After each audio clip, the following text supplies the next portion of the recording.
Good afternoon, everyone. Thank you. This is Tuesday, May 6th. Thank you for joining the professor and my YouTube channel, The Wil Professor. Like I have been promising all of you that I was going to bring Attorney Morris to talk about immigration, since immigration is the hot topic of the day.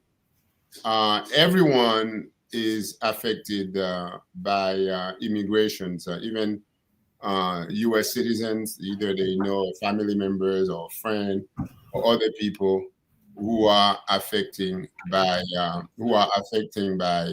immigration. So today we're going to talk about Attorney Morris is going to talk about a number of issues, and of course, I'm sure that most of that information you will find very useful. And of course, if you have questions, feel free to ask. I think we are live on YouTube. We are live on Facebook. You should be able to watch and ask questions. So without further ado, let's bring Attorney Morris. Attorney Well, Morris, welcome to the professor. well, thanks for having me. We've tried this before, and I understand we had some technical problems. It's good to see we're up and running.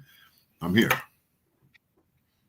Well, I am glad that we are able to get you back, and this is something that I wanted to make sure that we do because people have been asking me when you're going to bring Attorney Morris to talk about immigration.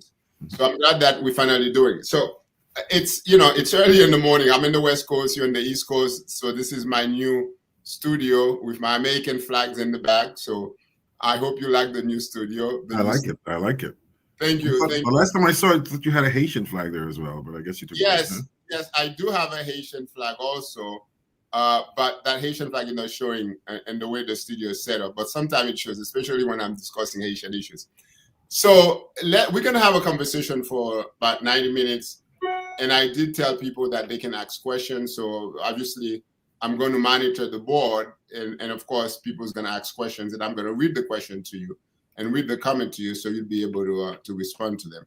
So first thing first, let's talk about the new the White House, the Trump administration, or let's say DHS, Department of Homeland Security, have a new program now.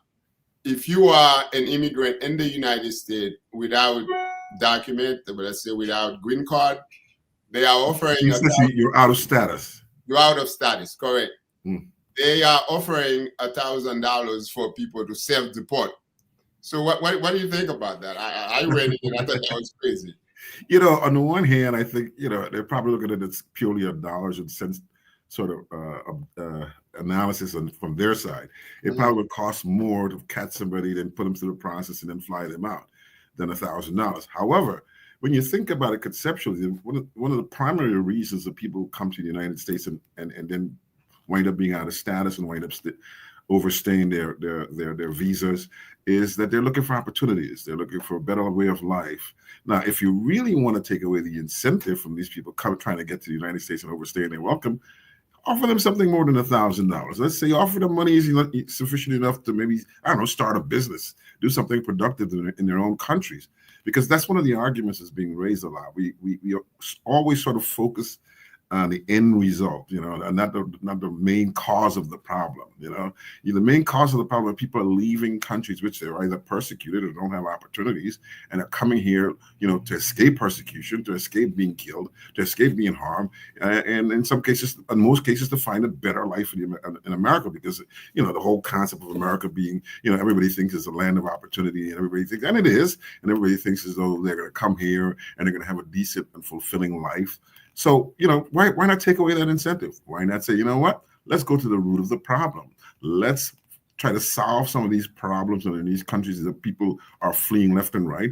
And if you're asking someone to self-deport, put them up, give them something to self-deport to, take away the incentive for them wanting to come back to the United States, give them some money of substance. I don't think $1,000 is enough, but I understand they're probably just simply looking at it. How much is it going to cost us to prosecute this person, and how much is it going to cost us to fly them back? Whereas it's going to be less than it's going to be more than $1,000. So let's just give them $1,000 if they self-deport. I don't think it's enough, and I don't think it actually addresses the real problem. I don't think anyone, I'd be very surprised if they get at least one person who's going to No. self-deport for $1,000. I don't see how that's going to happen. It's not a big enough incentive. No, absolutely. I totally, and you're Mhm. right. Most of the people who are sort of are in the United States, whether they come through the border unexpected or they come here and overstay their visa, people are looking for better economic situations. They're looking for opportunity for themselves and their family. They're good people. So to offer them $1,000, thinking they're just going to walk away when they are making probably a lot more money a week than that $1,000. To me, Right. not a serious offer, though. You know how they say it in the law. That's not a serious offer. This is sort of an offer that to get people to talk, but I don't think that's Right. I don't think that's a serious offer that people would actually pay attention to. I mean, to me, that was, that's sort of kind of crazy. So, all right, well, it's an offer. It's a way to say, hey, we're trying to do what we can, but I don't think it's a serious offer.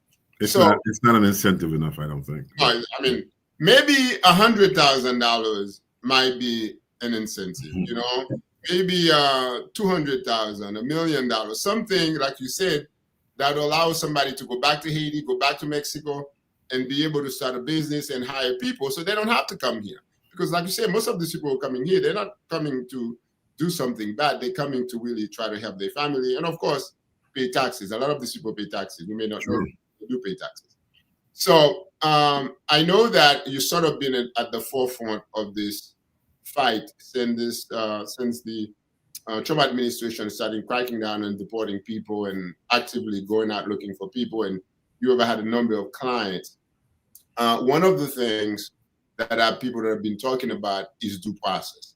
Right. And of course, for people who are lawyers or who are trained, who went to law school, we know what due process is. But a lot of lay people don't know what due process is.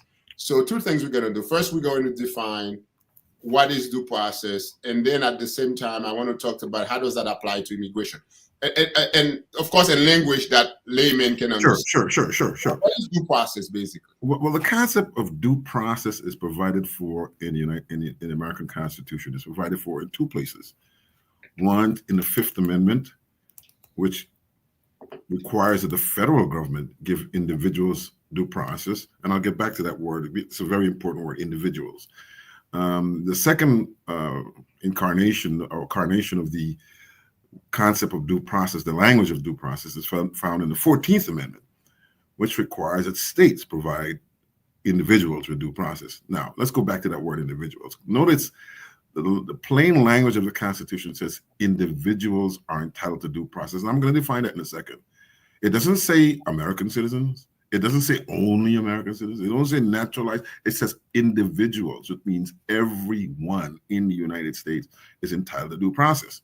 Now, what is due process? Due process means, has been defined to mean or expounded upon, because clearly the language of the Constitution did not define it in and of itself.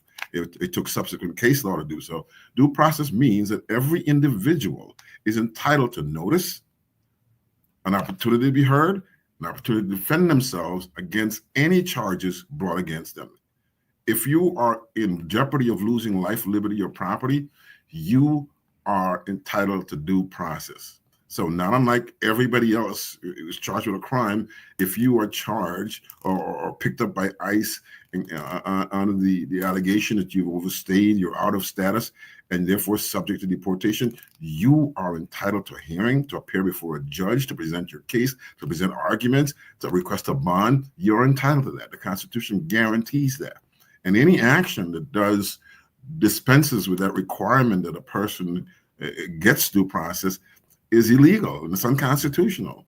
And the administration is currently doing that. And like, for example, this Garcia fellow who was deported to El Salvador, he didn't get due process. He was picked up under the allegation that he's a member of a gang and summarily deported to El Salvador. He subsequently hired a lawyer who argued against the deportation, and who argued that he was in jeopardy of being killed or injured if he goes back to El Salvador, and he's entitled to an asylum. And I think the courts determined that he is.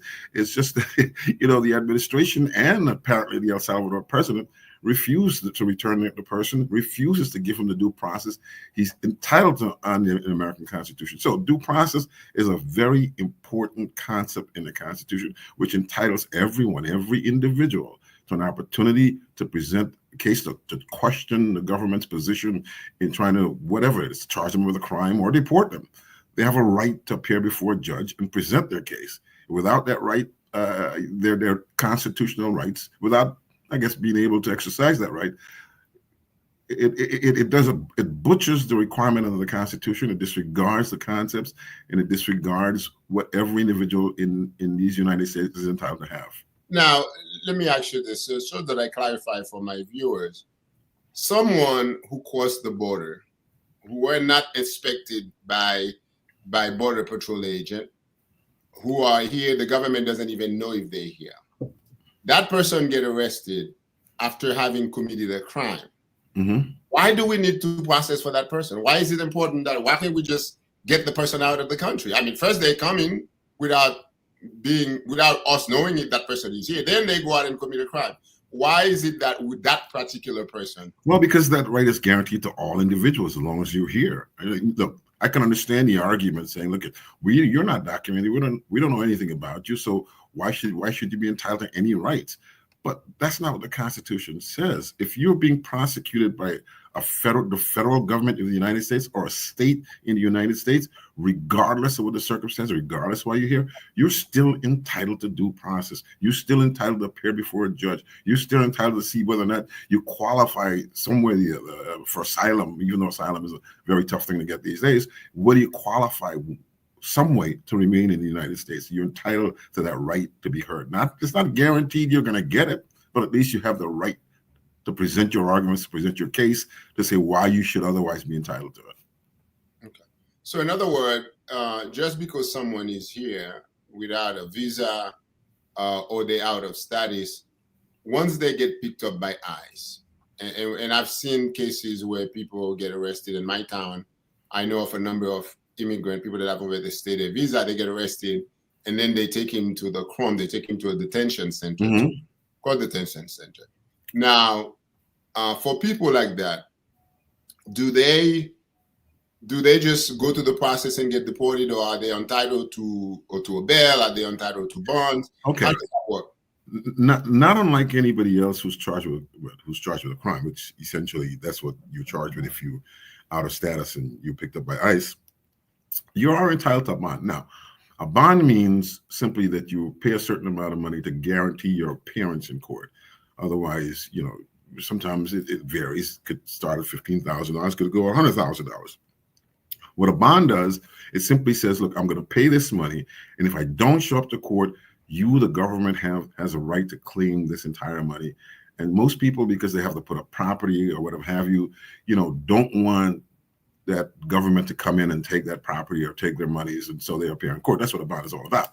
And not unlike any other criminal case, if you're picked up by ICE, you are entitled to a bond here and now. It's difficult because, especially if you're not here legally to begin with, I mean, you weren't documented coming across the border. You didn't simply overstay your visa, and you weren't documented at all.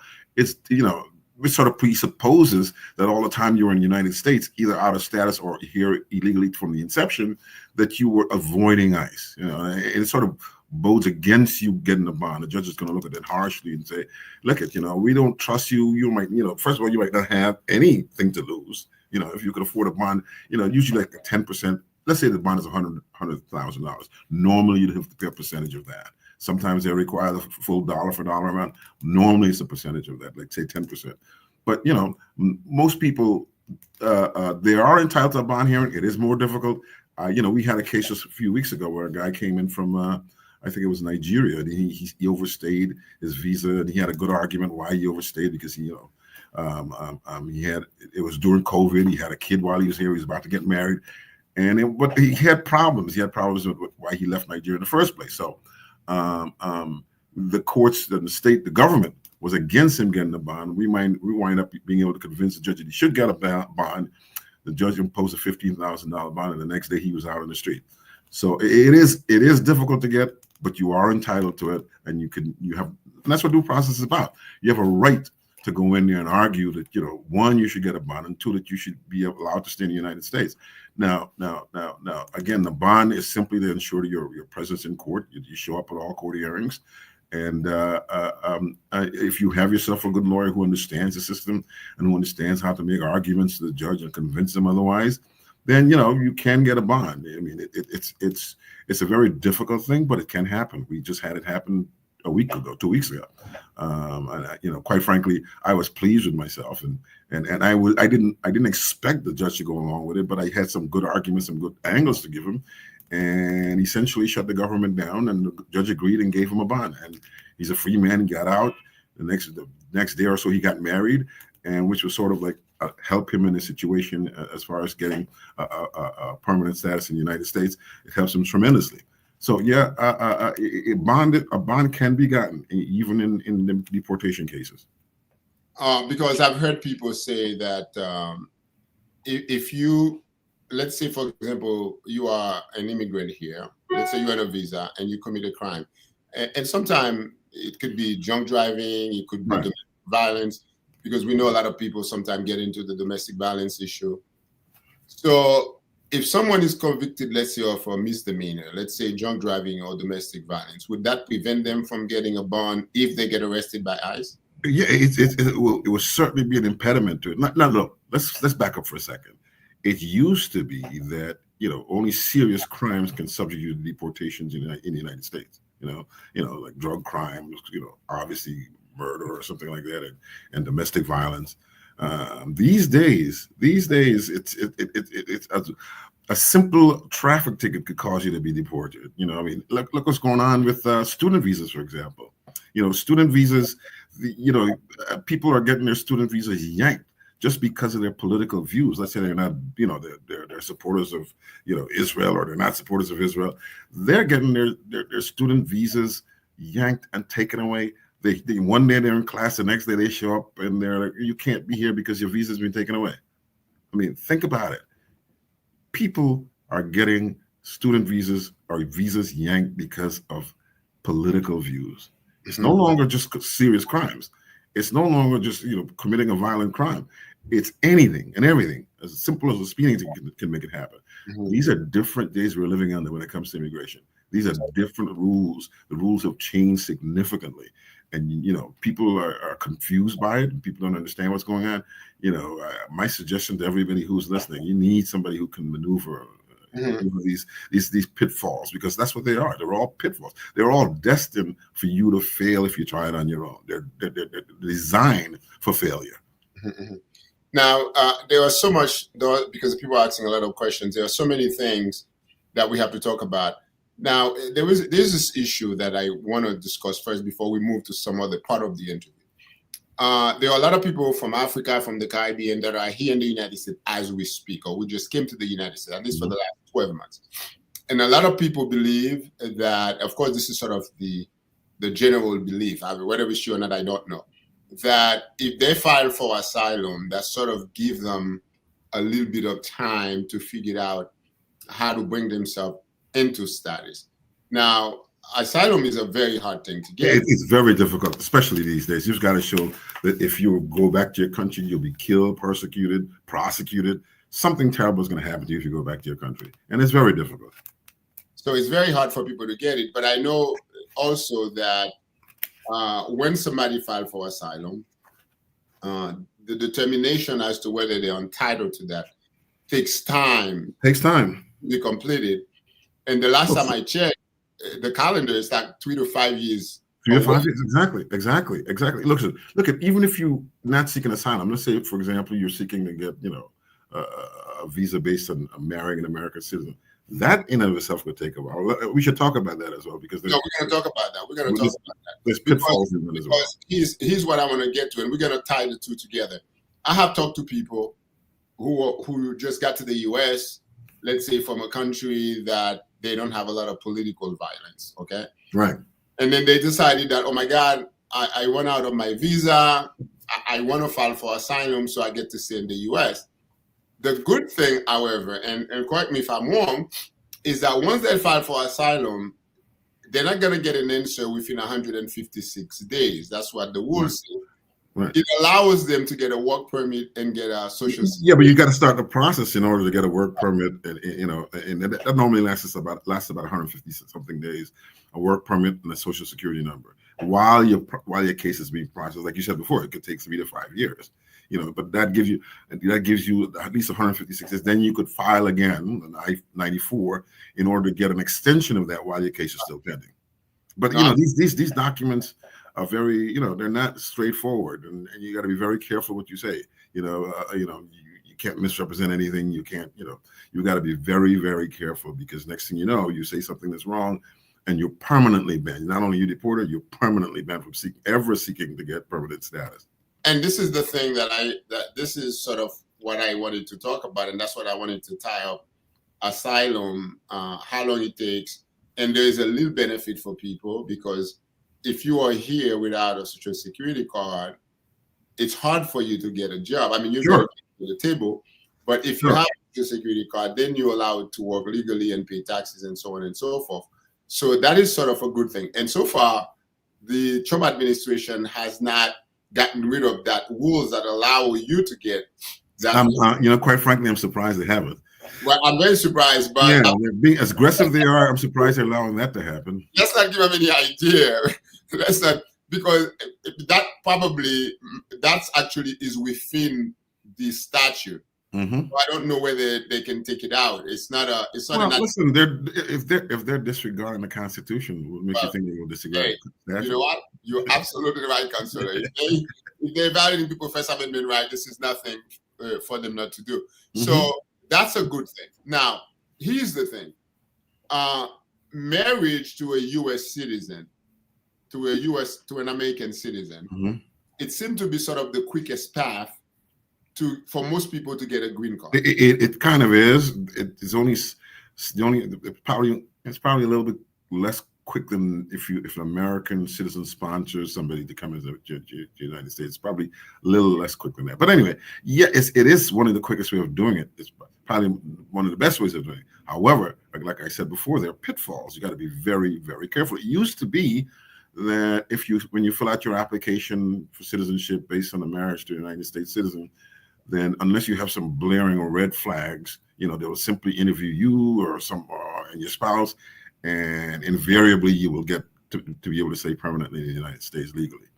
However, these days it seems it's gotten a little bit more difficult. They're interviewing everyone. The guy in the corner drugstore, the grocery store, the place where you bank, the place where you go to church. They want to make sure that the marriage is not a fraud, because if the marriage is a fraud, you can be subject to criminal charges and do time if you commit a marriage fraud. Not only that, your pending spouse could be permanently banned from the United States. So you got to be very careful with that. You got to understand the interviewing process. Somebody has to prep you properly. You guys, the married couple have to be sat down and explain properly what to look for, what to say, and how to answer questions, and be very careful with the answers. You don't want to be caught of anything else. You don't want to be caught lying to ICE, because not only can you suffer criminal penalties, but the undocumented person or the person who's not an American citizen could be banned from ever being in the United States for life. But can you define what is a marriage fraud? Because it seemed to me that I don't know how immigration decide a marriage is fraud, but can you define for our viewers what is a marriage fraud? Well, let's say you ever heard about it's sort of the arranged marriage. People always talk about somebody paying them $20,000-$30,000 to marry them so they become a United States citizen. Well, the thing about it is, if you're married to a person, you probably know what side of the bed they sleep on. You probably know if they like to sleep with clothes or naked. You probably know what kind of toothpaste they use.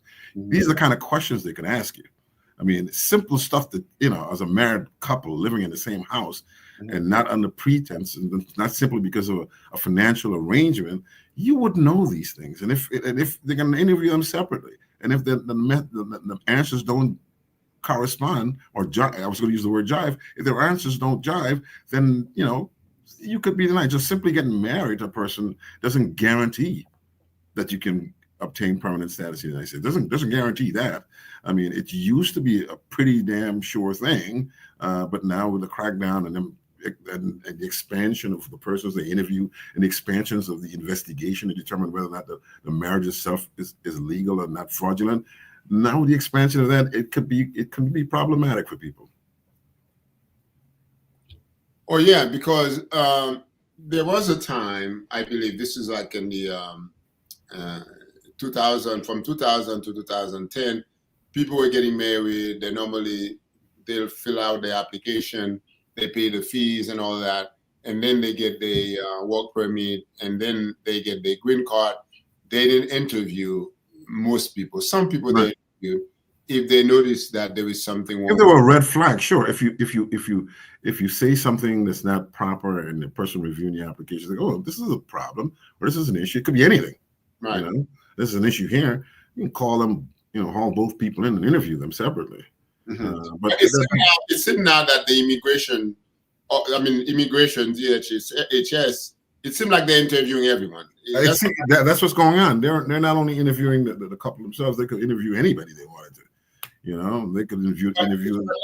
This question, Consular, is it possible that someone who's married because they love each other, it's a bona fide marriage, it's not, nobody's getting paid to be married to anyone, they love each other, they've been dating, they get married, and they go to an interview, and then DHS, the immigration say, no, this marriage is fraudulent, when it's actually not. I've seen it. It could happen. Again, the interviewing process is tricky. And their job is to find holes in the situation. Their job in interviewing you is to find it. Look, they're starting out when they're interviewing with the concept that this is a fraudulent marriage, right? Right. Oh, so in other words, people need to understand that, right? Right. They're starting out thinking when they call you for an interview, right? They're not calling you to help you. No.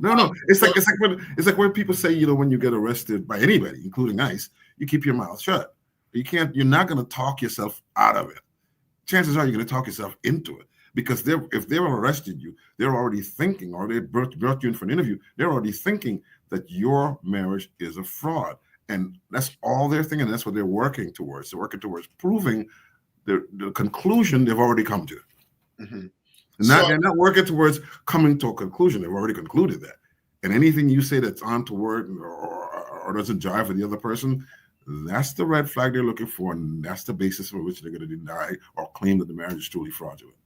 So in that case, how can someone? There's an appellate process. You can appeal the decision. You can go through the process and say, hey, this conclusion is wrong, and here's why. It's like anything else. That's what due process would require. Some guy's concluding your marriage is a fraud, and you're saying no. Then you have a right to defend yourself and prove that he's wrong. Mm-hmm. Now, let's go into the detail of it, because this is such a big issue for my viewers, especially people that are here, out of status. Normally, when someone files an I-130, they're telling the government, hey, I'm married to this person, right? Right. That is the form you fill out, yes. Right. So what kind of document they need in order to sort of prove that this is a bona fide marriage? And of course, I use the word bona fide. I mean that it's a will marriage. So right. So like anything else, you've got to obviously have marriage certificates. You've got to have where you went to have the ceremony done. You got to have affidavits from family members. You got to have affidavits or declaration from family members, both sides of the family, attesting to these people have been together for a while. It helps matters if you can establish that you've been living together for a while. Mm-hmm. It certainly helps matters. We've been living together for a year and a half, and we've been planning this marriage for a while, and blah blah blah. And we had the ceremony here, and the priest was there, and these people came to the wedding. I mean, look, these are you have to establish that there are legitimate grounds for why you two folks got married outside of trying to just get one person's citizenship. Look, two people can meet each other and fall in love and get married. It happens every day, all day. Right. The federal government is not looking for those situations to say, okay, fine, just because you guys fell in love, when they call you in for an interview, that's not what they're looking for. They're like, what? This is fraudulent. Let me find the evidence to prove otherwise. So anything you can put forward to establish that the two people got married for legitimate reasons, then that will help. And that's why you need guidance. That's why you need counseling. That's why you need somebody who knows the system, who can guide you through it and tell you what it is they're looking for. Right? What about sort of financial Oh yeah, listen, so like for example, if you're living together, you're showing that one person pays this bill, the other person pays this bill. We have a joint bank account. We put all our monies we work into this one account, and we pay bills out of them. We both pay our the household bills, that kind of stuff. Yes, that kind of stuff. That anything and everything that you think could help will help. You just have to show evidence that yes, we are living as husband and wife. We are not just doing this for expediency. We're not doing this for financial gain. We're not doing this for anything else other than the fact we love each other. We married each other because of that. Yeah, because I heard a case where somebody was denied. Well, actually, the immigration ruled that this marriage was fraudulent, and the reason was when they interviewed the wife, they asked the wife, "What's your husband's favorite color? What's your husband's favorite this?" And she said something when they asked the husband, "What is your favorite color, favorite food?" He said something totally different. Right. Her husband says. So how do you prepare a client for something like that? I mean, something so benign. I mean, look, it takes time. I mean, you cannot predict the exact questions they're going to ask, but what you have to make sure that you give them a framework of the kind of questions they can ask, and that they sit down with each other and talk about it and make sure they understand. Just because you're living with somebody, you're not necessarily going to know, I don't know what how they brush their teeth, for example. You might not necessarily know that, but these are the kind of mundane sounding questions that can result in being red flags, that can result in the conclusion that a marriage is fraudulent. I'm not surprised. I've heard cases like that. Yeah, simple stuff. What side of the bed the guy likes to sleep on? What do you usually wear to go to bed? Simple stuff like that. But you would think that a married couple would understand. Look, I'd surprised if you remember that there was a show, Finish This Line. Some sort of show where couples used to get out and they had to predict what the answer the other partner was, and most of the times they got them wrong because, quite frankly, you don't know what the question is going to be, and you sometimes don't pay attention to the little simple mundane things. But this is what these guys, the immigration people, are looking for. They're looking for any sort of discrepancy, anything. What's his favorite color? Well, sometimes he likes black and sometimes he likes brown. Let's say the wife says that. He goes up and says, "Oh no, I like purple." And red flag, fraudulent marriage, get out. So another so you have to the question to answer your question. You have to spend time with them, and then they have to spend time with each other. They have to talk to each other. They have to understand. Even the simplest of things might be important. Listen. It's very difficult, but it's necessary. It's necessary for somebody to explain to them and have people understand. These are the kind of questions they can ask. I mean, what does he normally? What shows he normally watch? It could be anything, right? Yeah, I mean, there are some questions that, and I'm not defending immigration, USCIS, but I'm saying that if you're married to someone, the basic things you should know. Yes, thing you should know. But that's not what they're going to go after, right? That's not what they're going to ask you. You should know what favorite food they like, what favorite dessert that they like. But but that's easy questions. That's not what they're going to ask you, right? If they start off with a conclusion, they've already concluded the marriage is fraudulent. They're not going to ask you something. Of course, everybody would know that. Nothing that simple. Now, they might start off with questions like that because, if you can't get past that, why go to the nitty gritty, right? Why go to the very difficult questions? If you can't get past the questions everybody can anticipate, why go further, right? So, I mean, it's a very tough thing when you have to go through that interview, but that's what lawyers are for. That's where, counselors are for. You sit you down and grill you of all kinds of questions. And if you're stumped, then, you guys need to go back and start talking about things. Right. Because I would hate for somebody, and I've seen this happen before, for somebody who actually, like somebody that I know who got married last week, and, he was in trouble, he got married. And I'm sure that the government is going to say, hey, because there's a difference between someone who just filed out an application. Right. Well, that's a red flag in and of itself. If you got in trouble and got picked up by ICE and then you subsequently get married, that's a red flag. He's definitely going to get interviewed. Do they assume that because you were arrested by ICE, you get out of detention? The next day after you get out, you got married. Will the immigration officer then say, hey?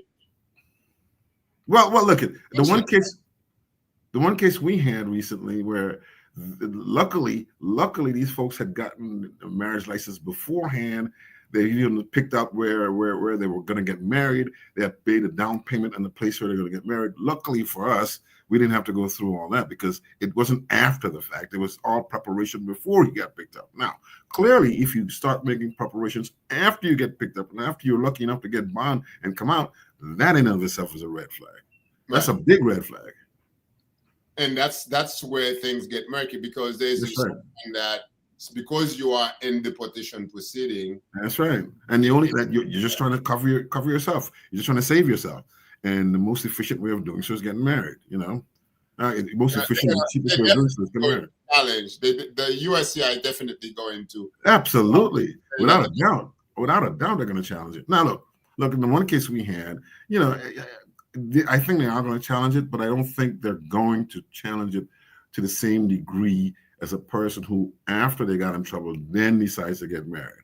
Because, like I said before, we had these people. This couple had plans before this. The husband got picked up. They had plans for marriage before that. So, I mean, that's a very strong argument. Look, he's not doing this just to get around the deportation process. He already had this plan in place, and here's the proof. Right. So I think even though they're very likely to get interviewed, right? Very, very likely. I think there's a strong argument that, listen, this is not being done to escape deportation. This is not being done simply because he got in trouble in the subject matter of deportation proceedings. This was done way before that. I think that's a very good argument. No, absolutely. And I think that's something that people need to sort of understand how that works, because a lot of people sometimes they'll get into trouble. I mean, it's not even, they don't even know. It just so happened. Now, let's talk about... It's like anything else. It's like anything else. You need, as I tell people all the time, if I could help it, I wouldn't cross the street without a lawyer. You need guidance. You need somebody who's been there, who's done that, who understands the system to guide you through it, because it's murky. It's not a slam dunk, particularly now where the whole goal is to cleanse America of any illegal person. That's the whole goal. But you have been pretty successful in getting people out of ICE detention. Sure. I know it's a very hard thing to do. It's a very difficult thing to do, but I don't want you to get detailed, but I knew you had a case where the client has called different lawyers all over town. Mm-hmm. And lawyers wanted to touch the case. They're like, we don't want to represent you. You're going to get deported. Right. You got a crime. It was quite a challenge. I got to tell you this. It's quite a challenge. But the thing is, though, you've got to sit. And I guess that's why you need a lawyer, because, clients, people tell you the stories and they don't know, they can't recognize from just telling the story which part is the most important one. And as a lawyer, you have to listen, and the things that people think are important might not be. They might or might not be. Invariably, they're not. Is a thing sometimes it's just a throwaway line. Whoa, what'd you just say? You did what? And that could be the key. That could be the key. Counselor, you can understand why. Right, listen, they're not lawyers. I get it. That's why you need it. They are deporting people. They don't even want to hear about whether you have a crime, you don't have a crime, they don't. But when you have someone, first of all, who overstayed his visa, I mean, he doesn't have a visa. Right. And he committed a crime and he get convicted for it. And this is all recently. And then he got picked up by ICE because of the crime he had committed a year ago. Right. How do you get this guy out of a bond? I mean, it's almost impossible. If I looked at it, I would say, hey, listen, you're going back to your country. But how does that happen? Well, listen, again, you've got to listen to the story. You've got to spin the story like most favorable to your client. Sometimes, look, it depends on the severity of the crime. Look, it depends on the severity of the crime. Some guys, you just can't help. You know what I mean? You go out there, you commit violent crimes and, beating up on people and doing all kinds of violent crimes. It's almost impossible. And it's almost impossible to get them, one, out on bond, or two, get permanent status in the United States. So, I mean, look, you got to pick your battles, but at the same time, you could sit there and get deported or fight the fight. And I always believe, if you fight the fight and you have a good lawyer on your side, your chances are increased of getting a favorable result.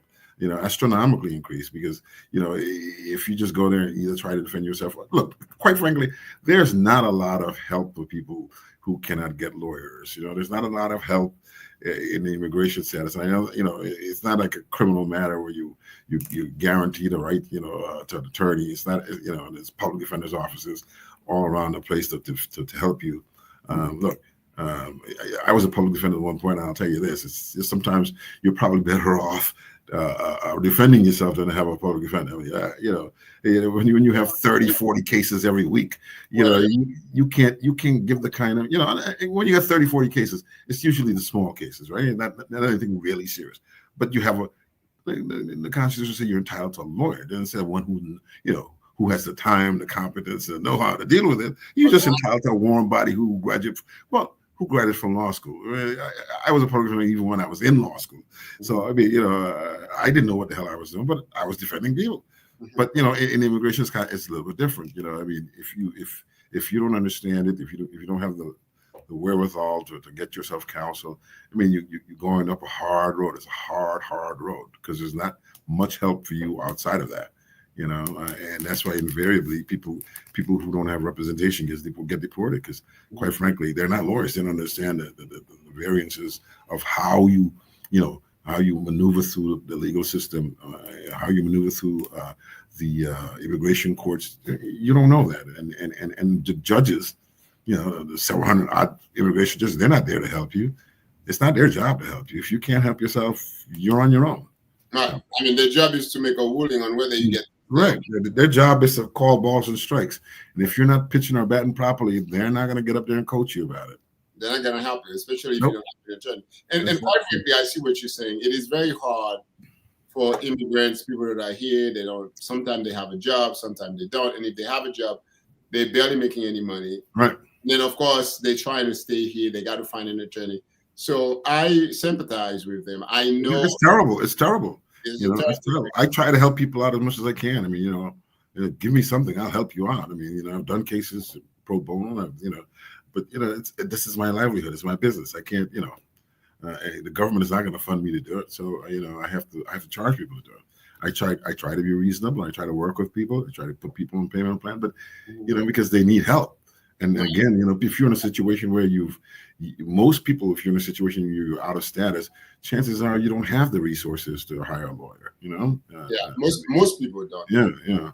Yeah. Forget about even people in status. I tell people all the time, listen, if I get in trouble, I probably couldn't afford me to represent me. So I understand. I totally understand. Yeah, no. It's sad. Now, let's talk about two things very quickly. There are people that are here in this country, and I don't know if we talk about this, and they come here with a visa, a B1, B2 visitor's visa. And I know a couple of people in town who comes here, they work. B1 is a business visa. B2 is like a working visa. It's a medical, yes. It's a visitor's visa. Visitor's visa, or for medical attention, yes. And then they do have, usually those visas, they allow you to stay for 6 months. Right. Now, would you advise people to, if they want to stay longer, to extend their visa? Because a lot of people don't. Absolutely. You get that 156-day extension as soon as you possibly can. If you think you're going to have to overstay it, you ask for it. Because understand this. If you overstay that 6 months or your visa is good for, you're out of status. Yeah. You're out of status. And God forbid you get caught spitting on the sidewalk and you get arrested, ICE has got you and you're gone. Yeah, absolutely. Absolutely. So it's always better for people to receive a visa sort of before. To get an extension of it. Something they'll give you a year extension, maybe. You're better off immediately if you understand that you're going to overstay your visa or you need to stay longer than the 6 months. As soon as you possibly can, ask for an extension. Absolutely. Absolutely. So let's talk about two more things before we end this interview. The next thing I want to talk about is the fiancé visa. Mm-hmm. And this is such a big deal for a lot of people. People travel overseas, they meet a woman, they meet a man, they fall in love, right, and the person's here. And a lot of people don't understand how the fiancé visa works. Well, you get a visa with the intent of marrying somebody. You better get married within 90 days of getting into the United States. Correct. and then after you get married, you get married, you can apply for a green card or a social security card, but you have to get married within 90 days of getting to the United States. Okay, so the person could be anywhere in the world. Yeah, right. You apply, you fill out the application, or you hire an attorney to look at it for you. Exactly. And then the person get a visa from whatever country they are. They come. Whatever country they are. Right. But as soon as you get here, if your visa, as soon as you let hit 90 days, your clock starts ticking to get married within that 90 days. Okay, so they have 90 days to get married, and then they follow up. Right, that's correct. Right. You could apply for them anywhere. I mean, they don't have to be here to apply for it. Obviously, you get the visa to get here in the first place. But once you get here, your clock starts ticking in order to get married, in order to then apply for a green card. So in that case, why don't they just go where that person is and marry the person there, and then fill out, and petition for them? I mean, wouldn't that be faster or no? I don't know if it's going to be faster. It makes me, because think about it. You fly there, right? You fill out the stuff, and then you both have to fly back. Right. Wouldn't it be easier and more cost effective for the one person to fly in and then do it? I mean, it could be done that way too. Sure. Let's say, for example, you go abroad, you meet somebody, you hang out there for a while, you decide to get married. You do all that stuff over there, and then you come here and you apply for a visa for them based on the fact, that you're going to get married. Not get married, you get engaged in some foreign country, and then you get back here and you decide, okay, I'm going to get married to this person, and you apply for them and you bring them in, and then they get a fiance visa, they get into the country and get married within 90 days. That could work too, but I think it could work either way. But I think it's more cost effective to have one person fly as opposed to 3 flights. One person going and 2 people coming back. It makes sense, especially if they live in Africa. Right. It's time consuming and expensive. No, absolutely. Now, employment visa, it's a very complicated process. Oh, that's very, very complicated. It's a situation where a prospective employer says, I want to bring this guy into this country to work for me. Well, the first thing the immigration officer is going to say, gee, what's so special about this person? There's somebody else in the United States can do this job? Right? And unless you can show this person has these unique abilities, and the Department of Labor takes a look at it and come to a conclusion, yeah, you know what, this person is uniquely qualified. There's no person that we could think of or find in these United States that could do what he does. That's when you can get the employment visa. So you can imagine, it is not an easy thing. It's not an easy thing unless you're like a musician or somebody who plays a great lead guitar or piano or something like that. It's very, very difficult. Or you're like a special scientist. It's very, very difficult. As anybody, most people can do most work, right? Most jobs, right? Even if you say you're a lawyer, forget about the hoops you'd have to jump through to be able to practice law in the United States when you come from another country. But even then, there's nothing unique about you. There isn't. You could be the Johnny Cochran of lawyers. There's nothing unique about you. I mean, maybe a doctor, maybe a brain surgeon or something like that. But it's a very, very, very difficult thing, and very few people qualify for it. Yeah, I've heard of a few people that have applied, that the employer have applied for them. But first they have to go to the Department of Labor. Right. For Labor Department, the U.S. Labor Department, to certify that this is the type of person that they would hire. Uniquely qualified. Yeah. In every single situation that I know of, I have been told that those applications have been denied. Yeah. So, hey, there's somebody here you can find. Right. There's going to be, there's almost 400 million people. There's somebody here who can qualify to do that. But then again, that's why, it's probably just limited to, I don't know, musicians or physicians. It's a very, very, very difficult thing to get. And again, like you said, I haven't heard of any people. I think maybe the 1 or 2 people ever, in my entire career, ever gotten that. So, somebody just asked a question. Let me read it. I have a green card. I've been in this country for over 25 years, but about 15 years ago, I was convicted of a misdemeanor. Can I travel overseas? Would I be able to come back in? If 15, 20 years ago, you were not, the judge didn't advise you that whatever you did as far as a crime you committed, or were you convicted? Was she said convicted? They said convicted? said she was convicted of a crime. Convicted, okay. Convicted means you probably went to trial and got or took a plea. Normally, you can attack those by saying, during the colloquy, which when the judge talks to you at the end of when he's about to sentence you, tells you that that this conviction could subject you to deportation. You could fight that and say, look, I wasn't properly advised of my rights when this came about. I've done a bunch of those. I go back and get the transcript and see what the judge says to the person at the time, and then question whether or not the colloquy was sufficient to advise that person of their rights.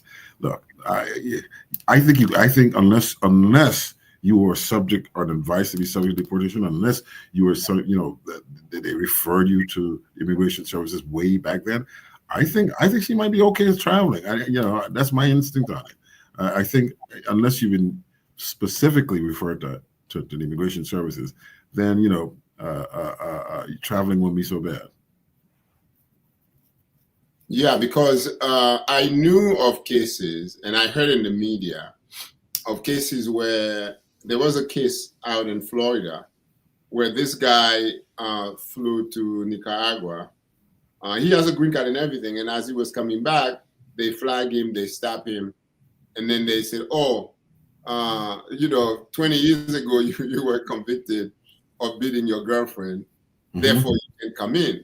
I mean, obviously he had to hire a lawyer, but meanwhile he's sitting in jail, in detention, but he has a green card. So but again, it depends. It depends on a lot of things. Look, it certainly depends on the severity of the crime itself. If it was misdemeanor, presupposes it wasn't a violent crime, I suppose. And it wasn't that serious deportable type of offense to begin with. If it were now, I would say definitely don't travel, because anything can subject you to deportation these days. But for something back then, it's a hit or miss, I must admit. It really is. It really, really is.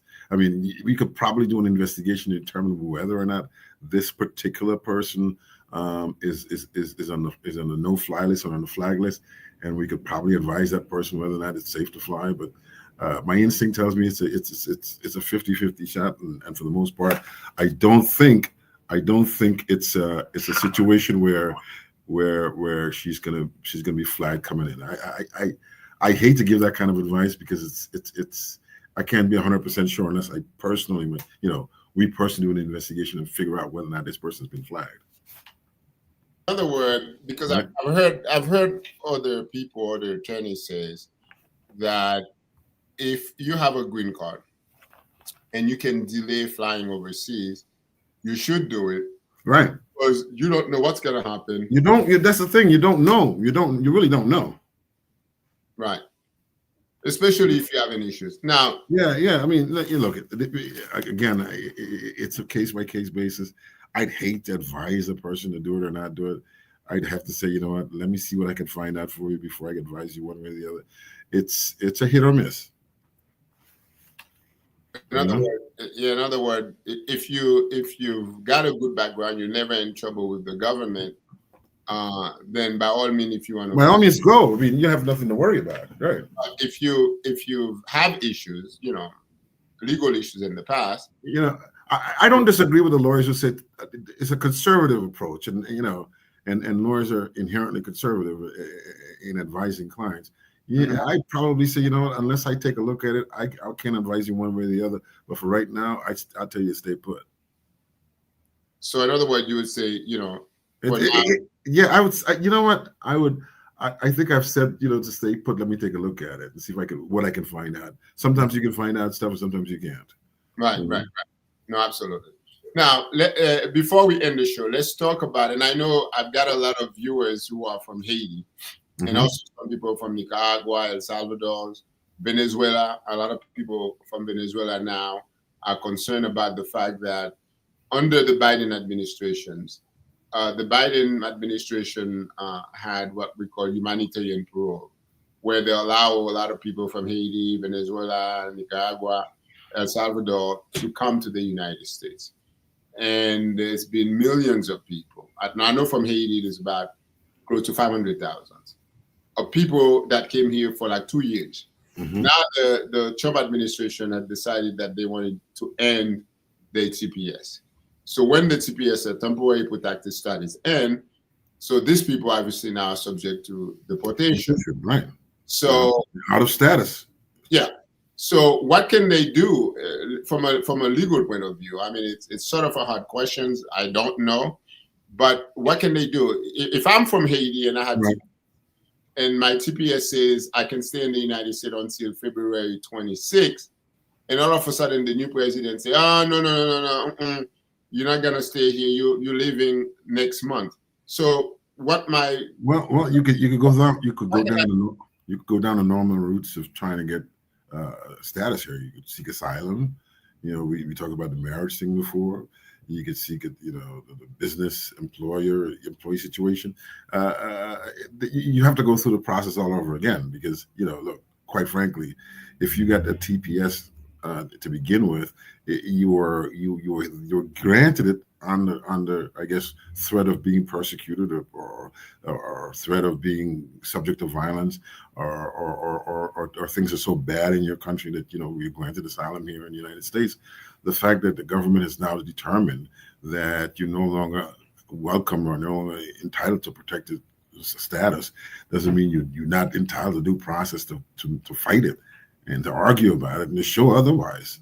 Whether it be by seeking asylum or whatever other avenues you have with which to seek to be able to stay in the United States. I mean, that's not the end of the discussion. That's not the end of the inquiry. You still have rights. You still have rights to question it. You were here under one administration and then the other administration changed its mind. You have a right to prove otherwise. I mean, you look at it's going to be it would be an uphill battle. It really would be, but you are entitled to present your case.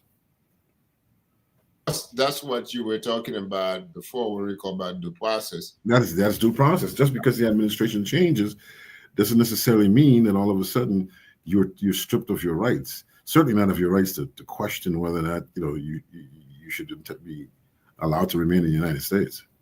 No, absolutely. Okay, we've been going for almost an hour now. We're gonna close the show. But before we close, there was my very first question that came at 10:38. This was from a person named Chikozi Amobi. And this is a question, I guess it's a woman. She asks, when is Attorney Morris going to talk about Novatech? And I did promise that I would ask you that question at the end. I don't want my viewers to say that I lied to them. So this is not about Novatech. I don't want to, Right. But I'll answer that. Novatech is being litigated heavily. Yeah. We're what's called motion practice. They filed motions. We file a complaint, serve most of the defendants, and they filed motions to dismiss, which is a lawyer thing. Lawyers, minute you file a lawsuit against somebody and they get a lawyer, the first thing the lawyer wants to do is file a motion to dismiss. Now, look, I do it all the time too, but invariably when a person files a motion to dismiss, even if the motion is granted, the court allows them to amend anyway. So I mean, it's just a lawyer mumbo jumbo thing because you have to say certain things, jump through certain hoops in order to sue a person for one particular thing or another particular thing. It's legal mumbo jumbo that only lawyers understand. And then there's some defendants who've been defaulted. In essence, we've served them, and they had 20 days to respond, and they choose not to. We filed motions to default against those defendants, which are currently pending in court. We're just waiting for court to give us that order. And but otherwise, we've been litigating the case. The case is proceeding as litigation do. It's just they say the wheels of justice turn slow, but they do. I mean, it's time consuming. It'll take time. People should be patient, but we are litigating. It's in the middle of litigation. We're in the heat of the battle. I think that part of it is people seem to think that this is going to happen quick. And I know you've said this before in the last interview we did, that litigation is very excruciatingly time consuming, right? It's time consuming and slow. It takes a lot of time, takes a lot of resources, takes a lot of energy, and it can drag on for a long time. People should be patient. I understand that people are anxious, because they've been essentially swindled out of their monies. I understand they're anxious to see some sort of result. But again, these things take time, and just be assured that we're doing what we're supposed to be doing on our end. We're litigating. We're responding to everything. We're filing our own motions. We're doing everything we need to do to move the case along. But, you know, the wheels of justice, no matter how much you oil them, they still squeak. Absolutely. Well, Attorney Morris, I thank you so very much for making yourself available for this interview today. It's my pleasure. It's my pleasure. I hope I answered all your questions. And anytime you can invite me back, I'll be happy to come. Well, your phone number is on the screen. If people need to contact you, they can call you, and then I'll share your email address with them. So I thank you very much. And of course, when you have an update, that is my cell phone number. Right? That's not the office number. Or maybe we should you put the office number. Yeah, we should put in the office number. Because I don't unless I know the number, I generally don't answer it. What's your office number? What's your office number? 305 444 3437. Oh, that's an easy number. Uh-huh. Now, your main office is where? In Miami? My main office is in Miami. I have an office in New York. I have an office in Spokane, Washington. So because I'm licensed to practice in all these states, I bounce between different offices. But right now, I'm enjoying sunny Florida. Oh yeah, well, I don't blame you, but it's not bad here in Seattle. It's very okay. Very good. Very good. So the sun is out. Well, Attorney Morris, thank you so very much, and please do come back. I'd love to. Invite me anytime. I'd come back. I will. Thank you so much for being here. Thank you. Well, guys, this has been my interview with Attorney Wil Morris, who is an attorney licensed in Florida, New York, and the state of Washington. So if you have any questions about immigration, he's one of the best immigration attorney that I know, who actually handle a lot of very difficult cases, getting people out of bond from ICE detentions when other attorneys have refused the case. So he's a good man to speak with. All right, guys, this is it for me today, and I will see you in a few days. I'm going to continue giving you updates on some of the cases like Omega Pro, Novatech, FX, and of course now LSSC, which is sort of a new Ponzi scheme out there that people seem to think it's a legitimate organization. So I did a video on it, and if you look at my page, my YouTube, you will see it. So again, thank you so much for watching, and I will see you later.